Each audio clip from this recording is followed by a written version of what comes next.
उन्होंने उस पूरे डिसीजन को बहुत तारीफ करते हुए पूरा क्रेडिट लिया कि हमारी सरकार बहुत अच्छा काम कर रही है, केंद्र सरकार। उसके बाद जब मीडिया में ये पूरा मसला उठा तो भारतीय जनता पार्टी भी बैकफुट पे आई और केंद्र सरकार भी बैकफुट पे आई। लेकिन मैंने इस बीच अधिकारियों से पता किया, क्योंकि मेरी भी नॉलेज में नहीं था इस तरह का कोई डिसीजन हो रहा है। मुझे भी आश्चर्यजनक लगा कि दिल्ली में रोहिंग्याओं को फ्लैट दिए जाने की योजना बन गई। ना मुख्यमंत्री जी को पता, मेरे पास गृह विभाग का चार्ज है दिल्ली के गृह मंत्री को नहीं पता, दिल्ली के मुख्यमंत्री को नहीं पता, और अखबारों से पता चल रहा है कि यहाँ पर रोहिंग्याओं को फ्लैट्स देने की योजना चल रही है। मुझे भी आश्चर्य हुआ कि ये कैसे हो सकता है। मैंने नीचे ऑफिसर से पूछा तो पता चला कि कुछ मीटिंग्स हुई थी जिसमें सेंट्रल गवर्नमेंट के ऑफिसर्स थे। सेंट्रल गवर्नमेंट के ऑफिसर्स की तरफ से रिक्वेस्ट भी आई हुई थी और उन सब को डिस्कस करने के लिए मीटिंग्स हुई थी। उसमें कुछ निर्णय लिए गए थे। मैंने जब डिटेल्स मांगे कि क्या निर्णय थे, कैसे थे, फाइल देखी तो समझ में आया कि बाकायदा केंद्र सरकार की मंजूरी के लिए बिना, और उस फाइल में लिखा हुआ था कि सीधे सीएस के थ्रू इन डिसीजंस को लेके इम्प्लीमेंट कराने के लिए केंद्र सरकार की मंजूरी के लिए एलजी साहब के पास में भेजा जा रहा है। मुझे लगा कि पूरी तरह से दिल्ली की चुनी हुई सरकार से छिपा के, दिल्ली के मुख्यमंत्री से छिपा के, दिल्ली के गृह मंत्री से छिपा के ये साजिश क्यों की जा रही है। इस पर जब मैंने भी बयान दिया, अपना स्टेटमेंट दिया, तो उसके बाद केंद्र सरकार फिर थोड़ा बैकफुट पे आके केंद्रीय गृह मंत्रालय ने एक बयान जारी किया कि नहीं साहब, हमारा स्टैंड तो ये है। अब सवाल उठता है कि अगर केंद्र सरकार का स्टैंड ये है और दिल्ली सरकार बार बार अपना रुख साफ कर चुकी है कि किसी भी तरह के अवैध प्रवास को, रोहिंग्याओं के किसी भी तरह के प्रवास को दिल्ली सरकार दिल्ली की सुरक्षा के लिए, देश की सुरक्षा के लिए खतरा मानती है, वैसे में उनको फ्लैट देने की किसी योजना का तो सवाल ही नहीं उठता। केंद्र सरकार का गृह मंत्रालय कह रहा है कि हम नहीं कर रहे, फिर ये कर कौन रहा था? अगर ये स्टैंड केंद्र सरकार के कुछ लोगों ने, और जिसकी पुष्टि इस बात से भी होती है कि हरदीप सिंह पुरी जी ने बाकायदा उसको अपलोड करते हुए ट्वीट किया था, केंद्रीय आवास मंत्री हैं वो, और अगर दिल्ली में आवास दिए जा रहे हैं और केंद्रीय आवास मंत्री उसको अपलोड करके कह रहे हैं केंद्र की ये शानदार योजना है, और केंद्र सरकार के अफसर और दिल्ली सरकार के अफसर मीटिंग करके, और दिल्ली पुलिस के ऑफिसर मीटिंग करके कुछ डिसीजन ले रहे हैं, और फिर उनको बिना चुनी हुई सरकार को दिखाए एलजी के अप्रूवल के लिए भेज रहे हैं, तो फिर ये करा कौन रहा है? अगर केंद्र सरकार इसके खिलाफ है तो फिर कौन करा रहा है? दिल्ली सरकार से छिपा के किया जा रहा है, चुनी हुई सरकार से छिपा के किया जा रहा है, तो करा कौन रहा है? केंद्रीय मंत्री जी इसकी तारीफ कर रहे हैं, तो फिर करा कौन रहा है? केंद्र सरकार के ऑफिसर्स भी मीटिंग्स में डिसीजन ले रहे हैं, तो करा कौन रहा है?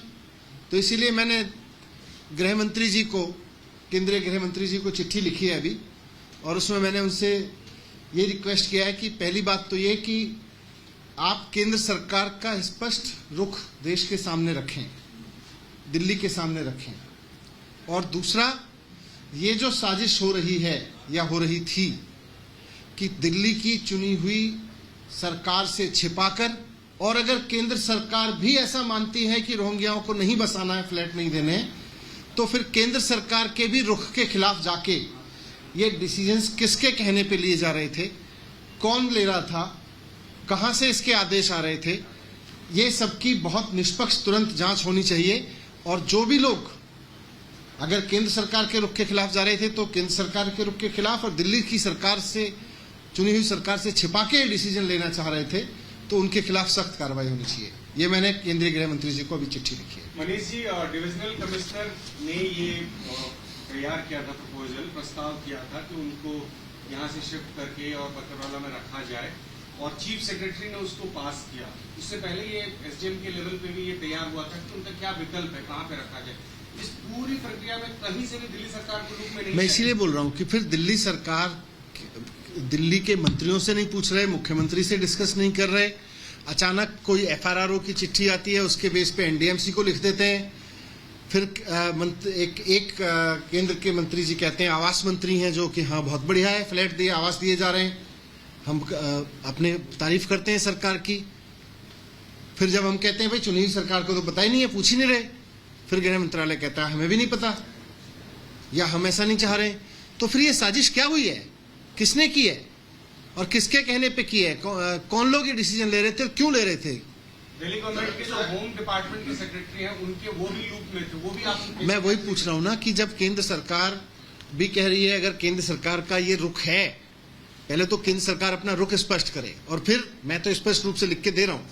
सर, आप ये जो फ्लैट वाली योजना है इसके विरोध में है या फिर ये रोहिंग्या ही दिल्ली में नहीं होने चाहिए, आप इसके विरोध में है? नीति और विचारधारा क्या है? नीति और विचारधारा इस रूप में स्पष्ट है कि रोहिंग्याओं को किसी भी तरह के स्थायी निवास के लिए, क्योंकि अगर कोई भी इलीगल माइग्रेंट है या इलीगल ऑक्यूपेंट है और वो देश की नीतियों के खिलाफ देश में रह रहा है, तो उसके खिलाफ तो केंद्र सरकार को एक्शन लेना चाहिए।